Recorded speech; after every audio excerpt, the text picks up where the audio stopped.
Hey, Dougie here from Ploughman Studios. What I'm going to show you guys today is how to write drums in Guitar Pro, and specifically Guitar Pro 5. That's my preferred version. I've been using it for what must be 10 years now. I find it really intuitive, even though it seems a bit strange at first when it comes to drum composition. But what I'd like to show you is how quickly you can get some pretty intricate ideas down, and maybe a workflow that might help you with making your beats a bit quicker. So one of the first things that's important to do is get the tempo of the track that you're working on. Great tool online. It's one of the first things you see when you type in tap tempo. I'll take it to it right now. all8.com/tools/bpm.htm. What you do, you just touch this little box here, and you can use any key on the keyboard, and it works as a tap tempo and it'll give you a BPM. So just spur of the moment, this is the kind of feel I'm going for at the moment. We'll just keep a 4/4 kind of beat, right?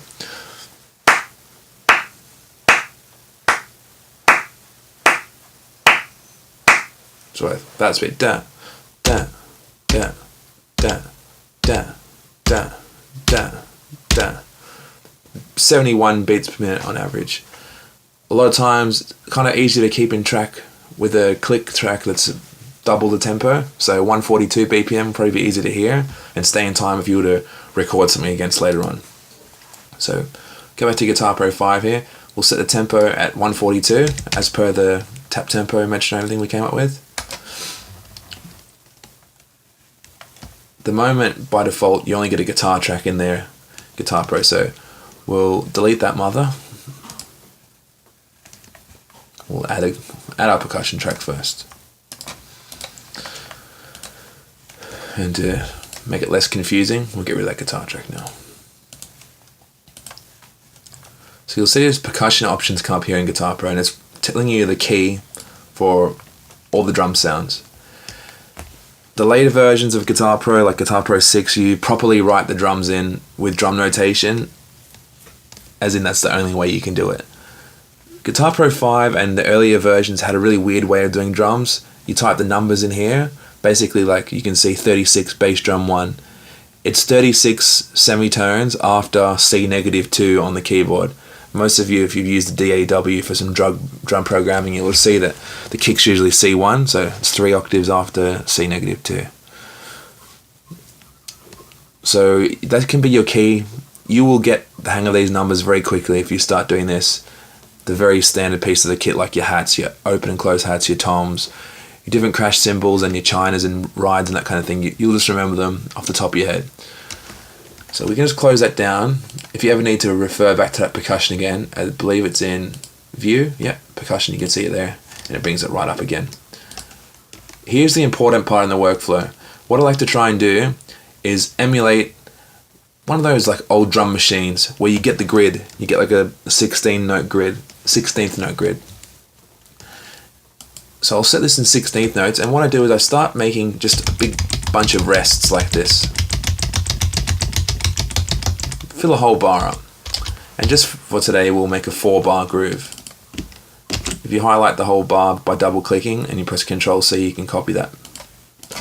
And I'll paste it here, paste it 3 times. So what you've got now is like a visual representation of all the 16th notes that goes into four bars. And I always found this an easy way to get a really accurate picture of how the beat goes. Now, we saw before with the percussion, you can just write any number and it's just how many semitones it is away from C-2. And you're putting it onto a 6-string guitar tab really. So you could technically put your kicks there, your snares on the same line, but that doesn't really help. What I like to do is make it so you sing it like the kit. So kicks always down the bottom, snares somewhere in the middle, like that, and cymbals at the top, and toms usually somewhere in this middle line as well, because I guess your hands go to the toms in the middle and the cymbals are usually a bit higher. So you could put your toms here when you have a tom there. I'm not actually starting to write the beat yet, but I'm just trying to give you a bit of a initial view into how I do it. I usually start with kicks, so 36, and this should map to any of your drum mappings that are out there, like Drum Forge, Get Good Drums, Superior Drummer, Easy Drummer, all that kind of thing. they nearly always map to C1 for the kick. So if you export MIDI out of Guitar Pro, you're going to be able to use this in any of your compositions. So let's just get a bit of a kick groove going. So I'm visualizing this, kind of hearing it in my head where I want the hits to go. And this doesn't mean everything has to be like on a weird off 16th note, like on when we got 1 E ender, 2 E ender. It doesn't have to be on one of the 1 E in between.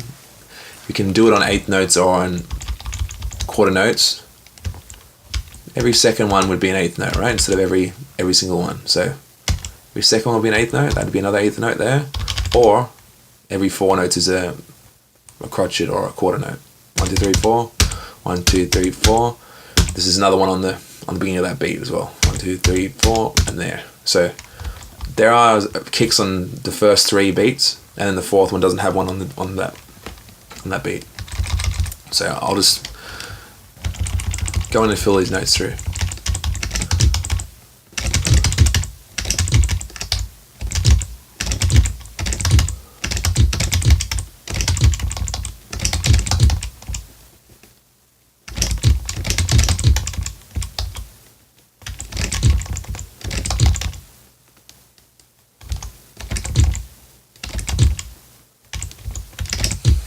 So if you want to hear this back, it sounds like this.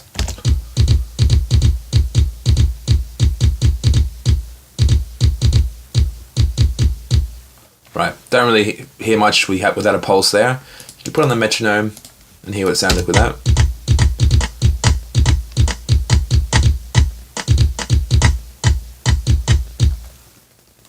Bit of a complicated kick pattern.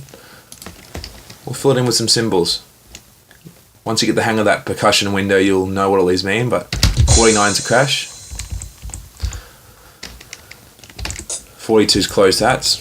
I'm going to have closed hats on every 8th note.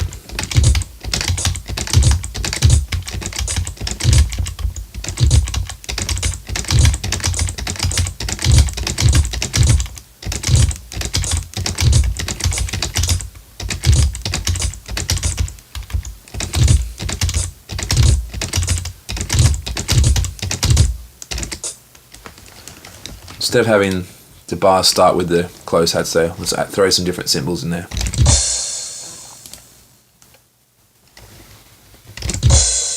Go to that first crash cymbal and the last beat, last bar. Throw chinos on every quarter beat. And then a splash here. Now there's no snare in it so far, but I'll play it to you so you can hear what it sounds like this.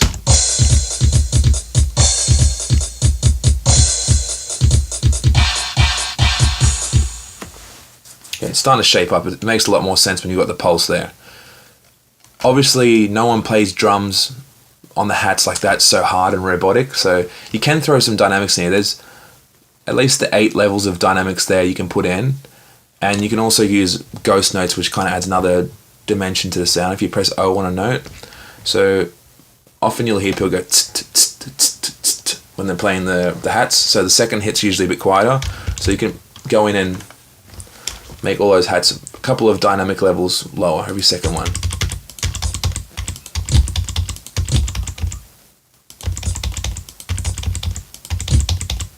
Obviously there's more variation than just like between 2 settings like that, but this is a pretty good approximation.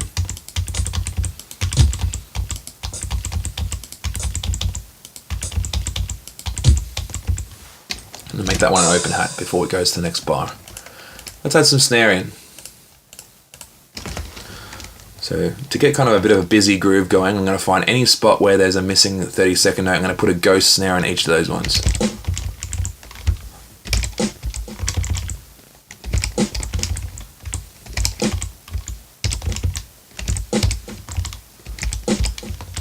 And this method gives you a very good visual idea of where you need to let things breathe, or not breathe in this case.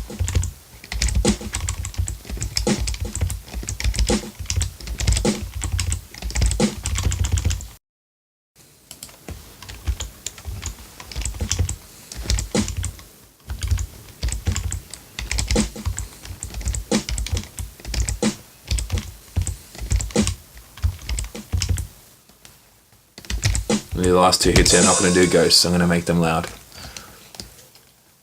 And there's no real strong snare hits in there yet, so I'd like to add some hits on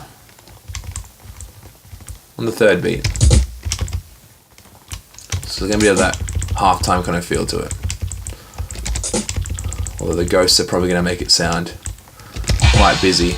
Now that one there, at this tempo 142, that might be a bit of a tricky bit where it's got a ghost snare to a loud snare to a ghost snare this quickly. You'll hear what I mean if I play it back. It's pretty unrealistic to do that, so I might get rid of the ghosts around that note. Let's play back the beat. I mean, this is going to be quite a complicated one. You can obviously make the standard rock beats much quicker than what I've done there without talking and explaining as well. This becomes extremely fast after a while, and you can copy and paste and then make slight variations. You don't have to be the greatest drummer in the world. I'm just a guitarist mainly, and I guess I think about things as a keys player, frustrated keys player perhaps, and I'm a frustrated drummer too. I love writing drum parts. It helps me with my composition. I nearly always start with drums actually when I'm writing something, because I find it gives a good foundation to build the rest of the music upon. If you talk to people like Nathan McMahon, who is a drummer in Hemina, he'll probably tell you he fucking hates my drum writing, but that doesn't stop me from enjoying it while I'm composing. Let's play back the 4 bars rather.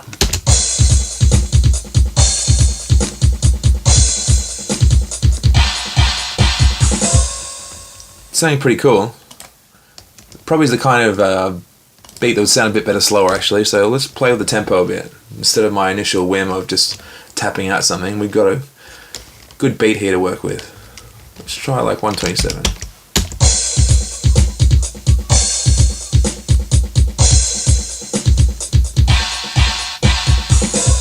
Yeah, it's still pretty quick there. I find these kind of beats with lots of ghost snares usually sound best in that 95 to 115 beat per minute when it's doing all like 16th note divisions like this. I'll show you what I mean. Something like 95, you'll hear it's got a real groove to it with that stuff.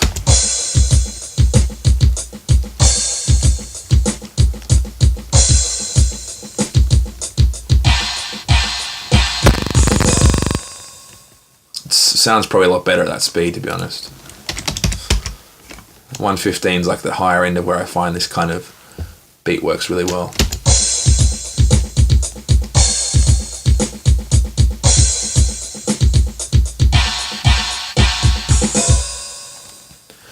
You may think the sounds are a bit shit, having the general MIDI like that, and personally I can't stand the realistic sound engine from Guitar Pro 6. I really want to give Guitar Pro 7 more of a go because I've heard they've improved it, but I know that Guitar Pro is not going to sound right, the drums. I use this as a writing tool. I don't necessarily expect it to sound super realistic, and when I want to go for something more realistic, what I've actually done is I've installed a piece of software called Loop MIDI. And it's pretty much like a fake MIDI port, and you can send stuff to it and then patch that through to VST or a virtual instrument or any of your drum library. So if you've got Contact, you can send actually something from Guitar Pro. You can see I've got that set up as port 2 on your channel here.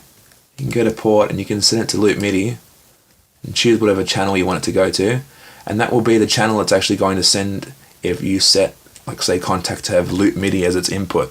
So you can load up your favorite drum libraries there and hear it come alive from here. It's quite a good composition tool, Guitar Pro, rather than writing in the DAW. I find I can write drums much faster than this. And if you've been doing it for a few weeks or many years like I have, it's like second nature. You just can smash away at the keyboard and come up with really good grooves quickly. Definitely get Loop MIDI and try that out. The only problem is if you're mixing general MIDI with something you're saying through Loop MIDI, there might be a bit of a latency difference between the general MIDI and then your library, so it's better to go for like an all or nothing approach of that. Or if you're just working on drums like we are here, it's perfectly fine to hear it soloed by itself through your library. It might make it a bit more inspiring. One thing you notice here though is that everything is like a 4-note division. Like it's all semiquavers or 16th notes or 8th notes or quarter notes. That's not always going to work, Guitar Pro has a pretty good tuplet system here, or tuplet system. You can choose any of these tuplets. Triplets obviously being the most common. It doesn't do nested tuplets, at least not in this version, but honestly I don't really do them very much because I'm not that much of a rhythmic freak like that. I'd like to get into it a bit more, but it usually serves well for my the 3s, 5s and 7 divisions, which they're the ones I probably go to the most. I'll show you how we can add that in here.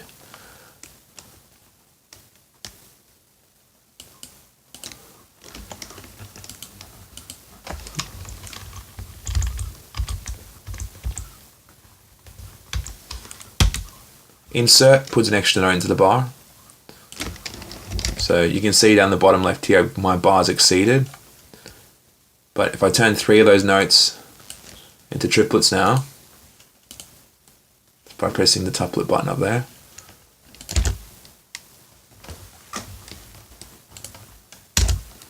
oops, go back to my general MIDI. I haven't got loop MIDI going anywhere.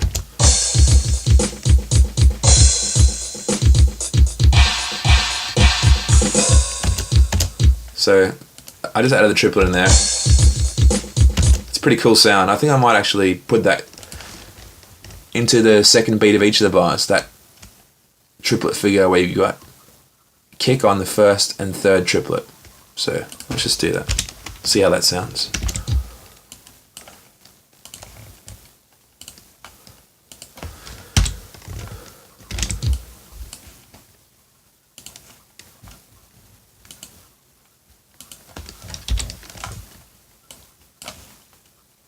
It's often how I go about composing the drums as well. Things just kind of come to you as you start building the grooves up. Maybe you could have started with the grooves much simpler than what I had there and then built to what I had, and then maybe add this as a variation somewhere else, but I'm just showing you what you can do.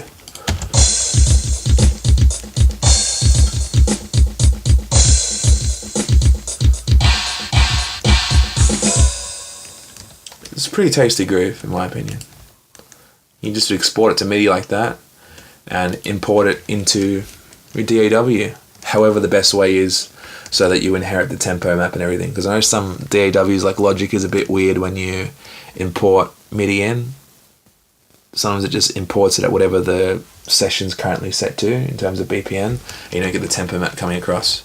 So just whatever is best for your DAW, do that. Look, I hope this has been helpful. I'm going to probably go into much more detail with some drum composition and more Guitar Pro composition sometime in the future. I'd like to reiterate that Guitar Pro 5 is quite awesome for doing this. Maybe 7 is too. Really not a fan of Guitar Pro 6, despite how nice it looks. Like, it prints really well. And it does look a lot closer to those nicer to present applications like Finale and Sibelius and that kind of thing. So for you uni folk, I can understand why you'd use it. For my workflow as a guy who's been using Guitar Pro since Guitar Pro 3, probably in the early 2000s, just doesn't work for me. If this has been helpful, let me know in the comments below, and if you have any other questions, I'd like to answer them for you. If there's any other topics you'd like me to cover, I'm really open to anything. Happy to make videos that would help people out there. That's my main goal of this channel, just to help people get more enjoyment out of composing. Anything at all, just let me know. Like and subscribe, share with any of your friends who might benefit from this. I'll see you next time.